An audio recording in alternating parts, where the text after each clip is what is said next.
Hello everyone, Brent Butler here with iKon Boats. So today we want to go over jack plate settings on the iKon LX21. I have an Atlas jack plate. We also offer a Bob's as well. I'll go over Atlas first and then we'll go over Bob's second. So this particular boat, I have a 5 graph setup, dual poles, roughly 80 to 90 pounds of gear in the bow, roughly 30 to 40 in the rear. So jack plate settings, depending on your area, can be, I wouldn't say tricky, it just depends on the setup and elevation above sea level. There's a lot of factors that can go into it to get an optimum performance when it comes to hydraulic jack plate. Here in East Tennessee, where we lake test at and everything, we're 846 feet above sea level. So with that being said, the settings for an Atlas, what works best here with a 24 Fury 3 blade is my hole shot is typically best on 8, depending on the barometric pressure, air temperature, water temperature. There's a lot of variables, humidity within the Mercury 4-stroke 250 Pro XS. Typically, hole shot on 8 works best here in our area. In some situations, as I travel to different states, it might become 6. But here, I'll talk specifically within East Tennessee here where we test that a lot. I'll take off on 8, engine tucked all the way down. As the bow comes over, then I can start hitting my engine trim only. Alright, trimming the bow up, I want to get to around 58 to 60 miles an hour, roughly somewhere in that area. Then I'll start bumping my jack plate up. Typically, depending on how it's weighted, whether I'm full live well, empty live well, I typically never exceed 11. If I do, you start getting prop slip. You're basically doing what's known as a burnout on water.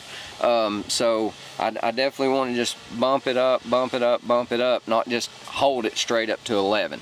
Wind conditions on the water can dictate that, how quick I bring it up or how much I bring it up as well. Things of that nature. So there's some variables there, and it can vary within location for sure, and the weight that you have in the boat, whether it's 1 person, 2 person, or even 3 person, and props as well. So everyone's different. We prefer the 24 Fury 3 blade here in our area, and I've run it several states, several lakes, several rivers, and everything else. So now talk about Bob's. If this boat had a Bob's jack plate, or your boat does, what we see here in our area, again, which is 846 feet above sea level, it's typically between 2 and 3, more so a 2 on hole shot, and then as we get going, basically bump it up a little bit. If you look back on the gauge, 90% of the time in our area, if we do,